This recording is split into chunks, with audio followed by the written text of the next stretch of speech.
بیٹا آج کل کام کا بہت پریشر ہے، میں بالکل بھی وقت نہیں نکال سکوں گا۔ پھر میں کس کے ساتھ جاؤں گی؟ اکیلے؟ اکیلی؟ اسے واقعی بے تحاشا حیرت ہوئی۔ اکیلی تو وہ کبھی کالج بھی نہیں گئی تھی۔ کوئی پریشانی کی بات نہیں ہے، میں تمہارے ماموں جی کو فون کر دوں گا، وہ تمہارے پہنچنے سے پہلے ہی ایئرپورٹ پہنچ جائیں گے، اور پھر 1.5-2 گھنٹے کا تو کل سفر ہے۔ وہ اب بھی حیرت سے ان کی طرف دیکھ رہی تھی، انداز میں غیر یقینی بھی تھی۔ تم ڈر رہی ہو؟ ابو جی کے پوچھنے پر اس نے ایمانداری سے اس بات میں سر ہلایا۔ بے وقوف، ڈرنے کی بھلا کیا بات ہے؟ پھر اٹھتے ہوئے کہنے لگے، اوکے تم تیاری کر رکھنا، اگر آج کی سیٹ مل گئی تو تمہیں فون پر بتا دوں گا۔ وہ خاموشی سے انہیں جاتے ہوئے دیکھتی رہی۔ اسے یقین نہیں آ رہا تھا کہ اس کی زندگی میں اس انداز سے ہی صحیح کوئی تبدیلی آ رہی ہے۔ شاید ہواؤں کے دوش پر سفر کرنے کا تصور حقیقت بننے جا رہا ہے، اس نے سوچا، اور اپنے آپ کو یہ یقین دلانے کی کوشش کرنے لگی کہ وہ کوئی خواب نہیں دیکھ رہی۔ اور جب سونیا وغیرہ ایک تجسس کے ساتھ اس کے کمرے میں داخل ہوئی، اس وقت بھی وہ اسی طرح بیٹھی رہی۔ صبا، کیا یہ سچ ہے؟ آنیا کی آواز چیختی ہوئی سی تھی۔ وہ سوالیہ نظروں سے دیکھنے لگی۔ ویسے بھی اسے اپنے جذبات چھپانے میں کمال حاصل تھا۔ اگر جذبات کی رو میں بہتی تو اس سے کہیں زیادہ اونچی آواز میں کہتی، ہاں میں کچھ وقت کے لیے ان اونچی دیواروں سے نکل کر دور جا رہی ہوں۔ لیکن وہ بڑے ضبط سے خاموش بیٹھی تھی۔ اپنی نانی اماں کے پاس جا رہی ہو؟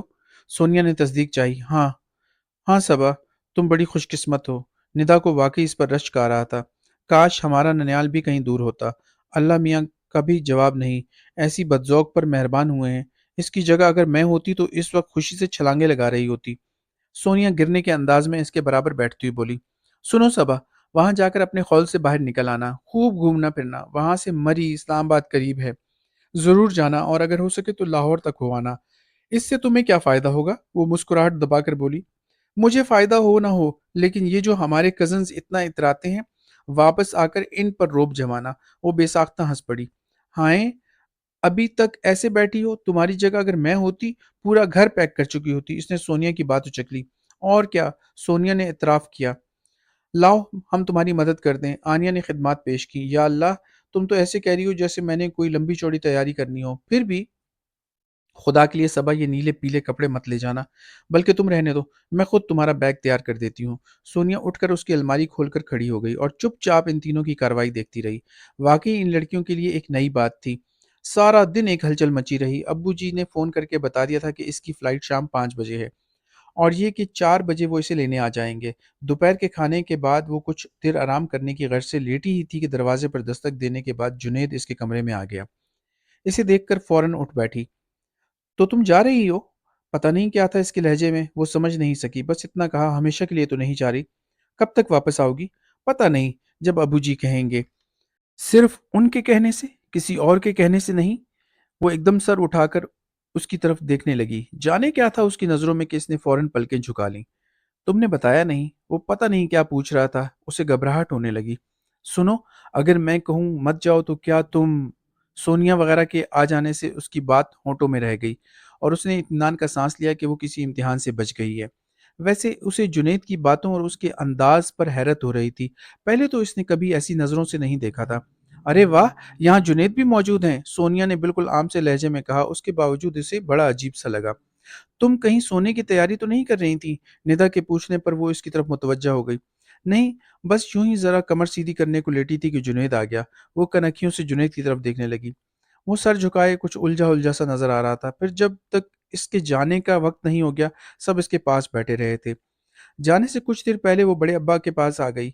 انہوں نے حسب عادت اسے زمانے کی اونچ نیچ سمجھائی، اپنا خیال رکھنے کو کہا، اور بہت ساری نصیحتیں اس کے دامن میں بھر دیں۔ اس کی منزل اسلام آباد تھی، وہاں سے اسے ماموں جی کے ساتھ بائی روڈ جانا تھا۔